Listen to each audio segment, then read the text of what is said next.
SSC 2025 এর শিক্ষার্থীরা তোমাদের পরীক্ষা নিয়ে বোর্ড থেকে জরুরি নোটিশ প্রকাশ করেছে এবং সেখানে তারা নতুন নিয়মগুলো জানিয়েছে। তো এগুলো নিয়ে আমি আজকে আপডেটগুলো জানিয়ে দেবো, তাই তোমাদের জন্য ভিডিওটি অনেক বেশি জরুরি। শিক্ষার্থীরা, তোমাদের এসএসসি 2025 পরীক্ষার নতুন নিয়মগুলো কি কি দেখো। পরীক্ষা চলাকালীন সময় তোমাদের পরীক্ষা কেন্দ্রের আশেপাশে 144 ধারা জারি থাকবে ও ফটোকপির দোকানগুলো কিন্তু বন্ধ থাকবে, এটা কিন্তু তারা জানিয়েছে।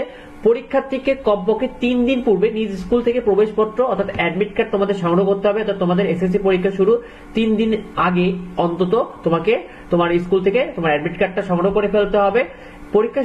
পরীক্ষা সৃজনশীল, বহু নির্বাচনী ও ব্যবহারিক অংশে আলাদাভাবে পাস করতে হবে। অর্থাৎ তোমাদেরকে এবার প্রতিটি সাবজেক্টে কিন্তু সৃজনশীল অংশে তোমার এমসিকিউতে এবং প্র্যাকটিক্যালি কিন্তু আলাদাভাবে পাস করতে হবে। যদি কোনোটাতে ফেল করে দাও তাহলে কিন্তু ওই সাবজেক্টে ফেল দেখাবে। আর তোমাদের পরীক্ষায় সাধারণ সায়েন্টিফিক ক্যালকুলেটর অর্থাৎ 100 এমএমএস ছাড়া ব্যবহার করা যাবে না। অর্থাৎ তোমরা অনেকে আছো যে 991 এমএমএস বিভিন্ন এমএমএস এর ক্যালকুলেটর ইউজ করো, শুধুমাত্র 100 এমএমএস এর যে সাধারণ ক্যালকুলেটর গুলো রয়েছে সায়েন্টিফিক, সেই ক্যালকুলেটরটাই ব্যবহার করতে পারবে, তাছাড়া অন্য ক্যালকুলেটর ব্যবহার করতে পারবে না। পরীক্ষায় নকল ধরা পড়লে ওই শিক্ষার্থীকে কিন্তু এক্সপেল করা হবে। তো কোনো শিক্ষার্থী যদি পরীক্ষায় কোনো সময় যদি নকল করে এবং সেটা যদি শিক্ষক ধরে ফেলে তাহলে কিন্তু সেই শিক্ষার্থীকে এক্সপেল করা হবে। আর পরীক্ষা শুরু কমপক্ষে 30 মিনিট পূর্বে তোমাদেরকে পরীক্ষার্থীকে নিজ আসনে বসতে হবে, তো তোমাকে তোমার কক্ষে প্রবেশ করতে হবে। আর পরীক্ষা শুরু 30 মিনিট পরে কোনো শিক্ষার্থীকে কিন্তু প্রবেশ করতে দেওয়া হবে না। তো যদি পরীক্ষা শুরু হয়ে যায় তারপরে কোনো শিক্ষার্থী যদি তার 30 মিনিট পরে আসে সেক্ষেত্রে কিন্তু সেই শিক্ষার্থীকে প্রবেশ করতে দেওয়া হবে না।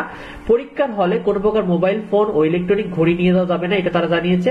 এসএসসি 2025 পরীক্ষা শুরু কমপক্ষে 25 মিনিট পূর্বে পরীক্ষা কেন্দ্রে প্রশ্ন পৌঁছাবে। অর্থাৎ তোমাদের প্রশ্নগুলো কিন্তু তোমাদের পরীক্ষা শুরুর 25 মিনিট পূর্বেই কিন্তু তোমাদের পরীক্ষা কেন্দ্রে পৌঁছে যাবে।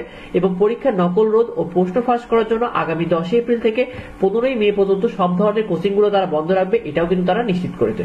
তো ভিডিওটি এই পর্যন্ত। পরবর্তী আপডেটগুলো পেতে অবশ্যই আমাদের চ্যানেলটিকে সাবস্ক্রাইব করে রাখো। যদি কিছু জানার থাকে অবশ্যই ভিডিওতে কমেন্ট করো।